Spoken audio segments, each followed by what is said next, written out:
텍사스 덴튼의 어느 흐린 날 24세 여대생이 술집에 혼자 들어갑니다. 평일이라서 비교적 한적한 술집 안에는 그녀보다 5분 먼저 와서 칵테일 바에 앉아있던 한 남성이 술을 마시며 바텐더와 대화를 하고 있었습니다. 그녀는 그 남성과 한 자리 건너뛰어 앉아서 술을 시켰고 남성이 먼저 그녀에게 말을 걸었습니다. 외로워서 말동무를 만들고 싶었던 여성은 기꺼이 그와 술자리를 함께 하게 됩니다. 다음 날 이 여대생은 그레이프바인 공원의 풀숲에서 참혹한 모습으로 사망한 채 사람들에게 발견됩니다. I don't even remember taking her home. I thought I was home. She went to your house. Yeah, I don't remember taking her to my place, man. I don't. I thought I went home by myself. And you killed her. You killed her. And then you didn't just leave her there, you drove her to Grapevine.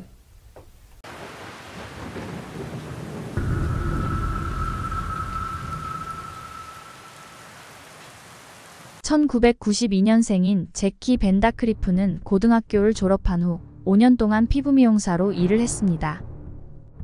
그녀는 영양사가 되고 싶다는 꿈이 생겼고 꿈을 이루기 위해서 일을 과감하게 그만두고 23살에 텍사스 여자대학교 영양학과에 입학했습니다.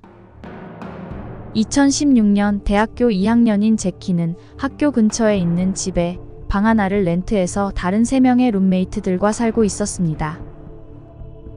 Hello everyone, my name is Jacqueline Vandegrift, but friends call me Jackie. I am originally from the Colony, Texas, but I moved to Frisco when I was in elementary school, and I graduated from Wakeland High School.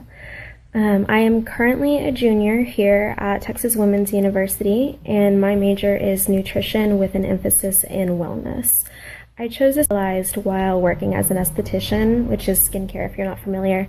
I realized the importance of nutrition and just overall health and decided that this is what I was going to study.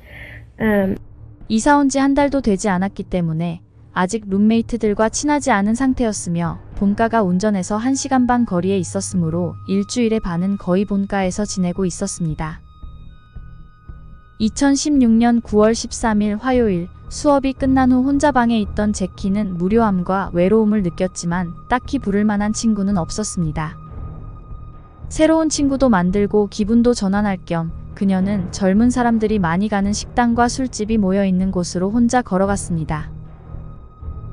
사실 제키는 항상 붙어 다녔던 남자친구와 얼마 전에 헤어졌기 때문에 새로운 인연을 내심 기다리고 있었습니다. 2016년 9월 14일 이른 아침 한 남성이 여느 날과 마찬가지로 텍사스 그레이프바인 공원에서 아침 산책을 하고 있었습니다. 그 남성은 공원 주차장에서 그리 멀지 않은 어느 덤불에서 불길이 거세게 치솟고 있는 것을 발견합니다. 그때 은색 SUV 차량 한 대가 공원을 서둘러 떠나고 있었습니다. 불을 발견하고 놀란 남성은 도움을 요청하기 위해 급히 주차장으로 뛰어가서 트럭에 앉아 일할 준비를 하고 있던 공원 관리인들에게 이 사실을 알렸습니다. 때마침 공원 관리인들이 타고 있던 트럭에는 작업에 쓰였던 물통이 실려 있었고 그들은 화재가 난 덤불에 물을 뿌려서 불길을 잡는 데 성공했습니다. 불을 끈 후 불에 탄 물체의 정체를 확인한 사람들은 소스라치게 놀라 사람들에게 경찰을 부르라고 소리를 질렀습니다. 그들이 발견한 것은 다름 아닌 심각하게 훼손된 여자의 몸이었습니다. 신고를 접수한 그레이프바인 경찰관들과 소방관들은 현장에 도착했습니다. 현장에는 끔찍하게 훼손된 시체가 휴대용 아동용 수영장으로 보이는 파란색 플라스틱과 뒤엉켜져 여전히 연기가 피어오르고 있었습니다. 바람이 빠져있던 플라스틱 수영장에 시체를 싸서 옮긴 것으로 보입니다. 강력범죄로 보고되자 추가 인원이 즉시 투입되었고 강력범죄 형사들과 FBI 과학수사팀도 현장에 도착했습니다. 경찰들은 현장을 봉쇄하고 증인들을 찾아다녔으며 근방에 있는 CCTV 영상들을 확보하는 등 본격적인 수사에 착수했습니다. 수사팀의 보고에 따르면 토막난 머리, 팔, 그리고 다리가 들어있던 검은색 쓰레기 봉지는 몸통 위에 놓여 있었다고 합니다. 시신은 부검을 위해 즉시 병원으로 이송되었습니다. 부검은 타란 카운티 검시관인 타샤 그린버그 박사가 수행했습니다. 부검 중에도 시신에서 여전히 강한 휘발유 냄새가 났는데 이유는 아마도 휘발유가 모두 소모하기 전에 진화되었기 때문일 것입니다. 청바지와 텍사스 여자대학교라고 적힌 회색 티셔츠로 피해자가 텍사스 여자대학교에 다니는 여학생이라는 것을 추리할 수 있었습니다. 머리는 심하게 탔기 때문에 유관 식별이 불가능했으며 또한 몸이 절단 및 훼손되었으므로 사망 원인을 밝혀낼 수 없었습니다. 시신의 왼손은 완전히 탔지만 오른손은 비교적 손상이 적었기 때문에 지문 검사를 실행한 결과 24세 제키 벤다그리프로 신원이 밝혀졌습니다. 형사들은 제키가 렌트한 집에 가서 3명의 룸메이트를 만났습니다. 룸메이트들은 제키가 여기에서 산지 한 달밖에 되지 않았기 때문에 친하지 않았다고 말합니다. 그들은 그녀가 학교를 열심히 다니는 성실한 학생으로 보였으며 남자친구는 없는 것 같다고 말했습니다. 그리고 마지막으로 제키를 이틀 전에 봤다고 합니다. 형사들은 제키의 방을 수색했지만 특이한 것은 발견되지 않았습니다. 그녀의 차는 여전히 주택 주차장에 주차되어 있었으며 며칠 동안 움직이지 않았던 것으로 확인되었습니다. 제키의 휴대폰은 없어졌기 때문에 그녀의 통신사에 요청해서 통화 내역을 조회한 결과 사건 당일 몇 달 전에 헤어졌던 남자친구와 통화를 한 사실이 밝혀졌습니다. 하지만 전 남친은 사건 당일에 그레이프바인에 없었고 확실한 알리바이가 있었기 때문에 용의선상에서 신속하게 제외되었습니다. 수사팀은 제키가 마지막으로 갔었던 상가에 설치되어 있는 CCTV 영상을 모두 수집해서 분석했습니다. 2016년 9월 13일 5시 55분경 퍼블릭하우스라는 술집이 있는 상가 앞 주차장에 은색 SUV 한 대가 들어와 주차를 했습니다. 이 차는 나중에 제키의 몸이 발견된 공원 주차장에 있었던 차와 같은 차입니다. 차에서 나온 남성은 퍼블릭하우스라는 술집으로 들어갔습니다. 이 남성은 29세 찰스 브라이언트이며 헬스클럽에서 트레이너로 일을 하고 있었습니다. 그가 들어가고 5분 후 제키가 퍼블릭하우스로 들어가는 모습입니다. 그녀는 우연히 찰스와 한 자리 떨어진 의자에 앉아서 바텐더에게 맥주를 주문했습니다. 옆에 앉아있던 제키와 찰스는 자연스럽게 대화를 하게 되었고 약 2시간 동안 같이 술을 마시며 상당히 친해진 것으로 보입니다. 친해진 두 사람은 같이 2차를 하러 샤츠 앤 크래프츠라는 술집에 갔습니다. 그곳에서도 그들은 처음 본 사람들과 동석을 해서 같이 어울렸으며 친구가 필요했던 제키는 다음에 다시 만나자며 여자들과 전화번호까지 교환했습니다.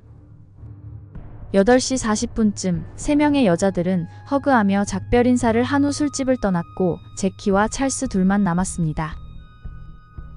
찰스는 밖에 비가 오니까 집까지 데려다 주겠다고 제키에게 말했고 둘은 8시 47분에 술집에서 나와서 그의 차에 올라탔습니다.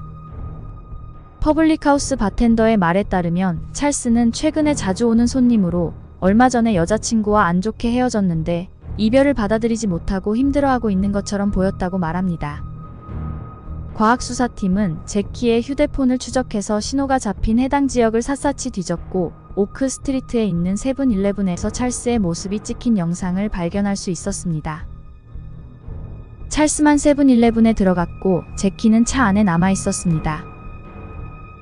찰스는 화장실을 사용한 후 2개의 알코올 캔 음료와 샌드위치를 하나 구입했습니다.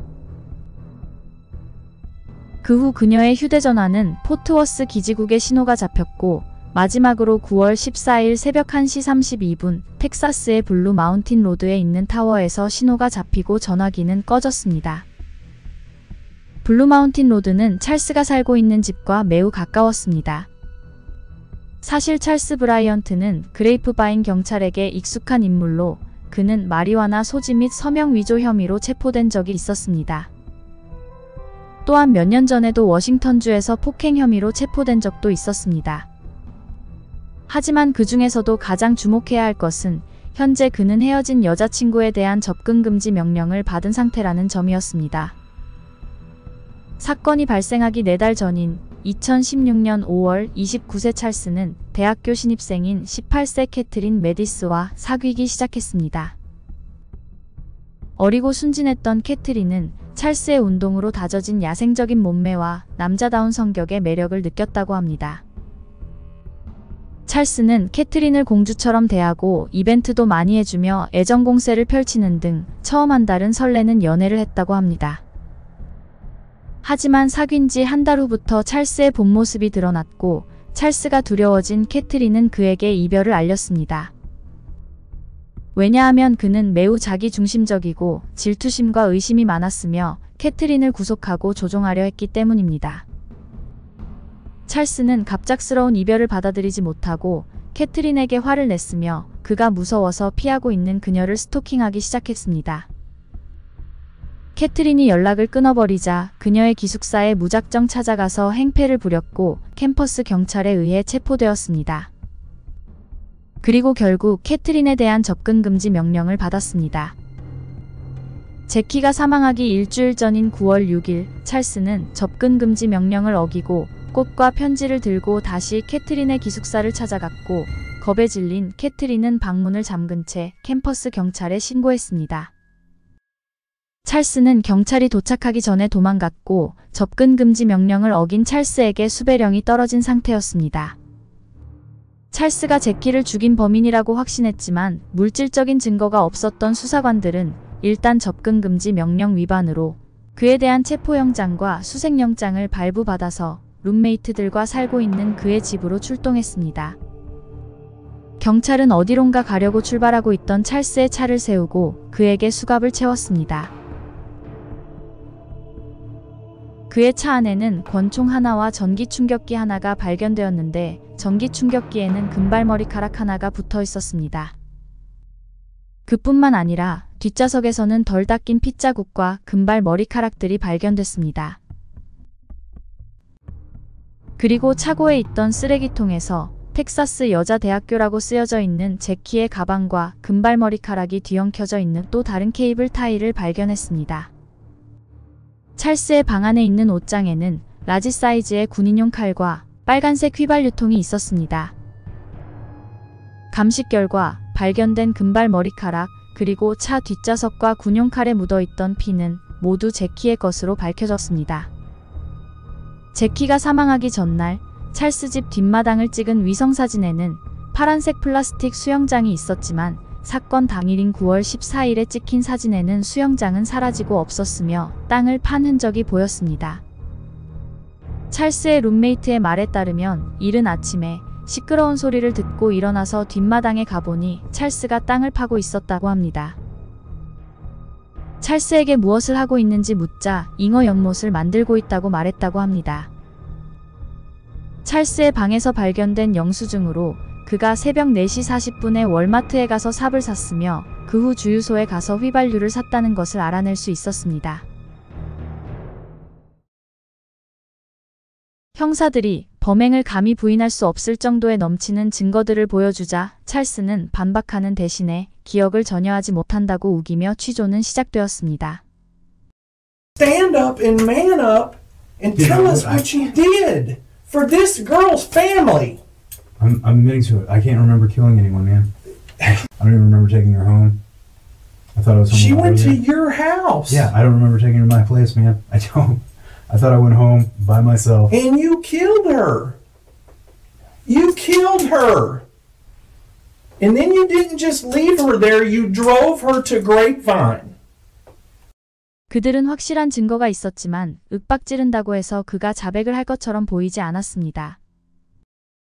경찰은 찰스가 자신의 범행을 인정할 뿐만 아니라 왜 이런 끔찍한 범죄를 저질렀는지에 대한 동기를 알아내야 했습니다.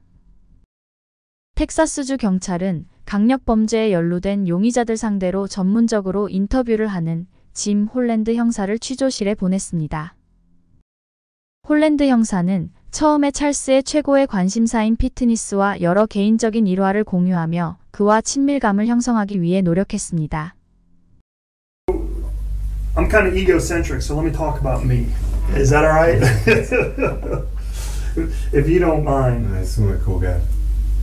Do what? You seem like a cool guy, so I'm all ears. Well, 홀랜드 형사는 자기의 일에 대한 보람과 고충에 대해서 그리고 사생활에 대해서도 한참을 재미있게 말한 후 찰스가 말할 기회를 자연스럽게 주었습니다. Tell me what's going on today. Why are you wearing the Village People outfit? Right? Tuesday, it's like... They didn't have anything else for you to wear? It's, yeah, it's crazy because I really don't remember meeting this girl. It's like, I met her at a public house, and, A public house? yeah, it's a bar in Denton. Oh, okay. 찰스는 술집에서 금발머리의 작은 여자를 만나서 같이 술을 마시고 2차까지 갔으며 9시쯤에 같이 술집에서 나온 것까지 기억한다고 합니다. 그리고 정황상 자기가 죽인 게 분명해 보이지만 그녀를 죽인 것을 기억하지 못한다고 말했습니다. The swimming pool, your DNA on her body, or what's going to end up being your dog's hairs in the pool on her clothes. I mean, but your roommates got you out there at 4 a.m. digging a hole in the backyard. But you're digging a hole basically where that swimming pool was, and he said you're putting in a kiki pond. Do you remember that conversation with him? Koi pond. Koi pond, yeah. You remember telling 찰스는 새벽 4시에 자기가 무엇을 하고 무슨 말을 했는지 정확하게 기억하고 있었습니다.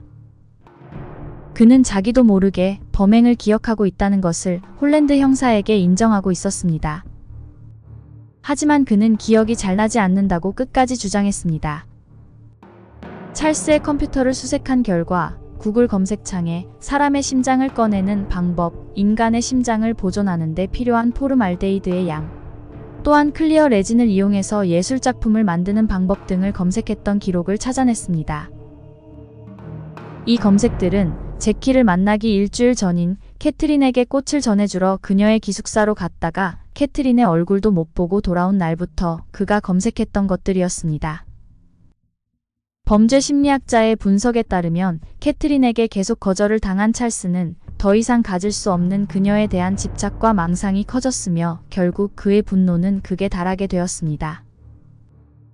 무슨 수를 써서라도 캐트린을 가지고 싶었던 그는 그녀를 죽인 후 심장을 꺼내 영원히 보관하려고 계획하고 있었습니다. 운이 나쁘게 살인을 계획하고 있던 찰스 앞에 나타난 제키를 그는 시험적으로 먼저 죽인 것으로 보이며 만약 찰스가 일찍 잡히지 않았으면 캐트린이 제2의 피해자가 됐을 거라고 분석했습니다. 2018년 4월 1일에 열린 재판에서 찰스 브라이언트는 1급 살인과 증거 조작 혐의로 유죄 판결을 받고 가석방이 없는 종신형을 선고받았습니다. 영상 제작에 힘을 보태주실 분들은 구독, 좋아요, 알림 설정 부탁드립니다.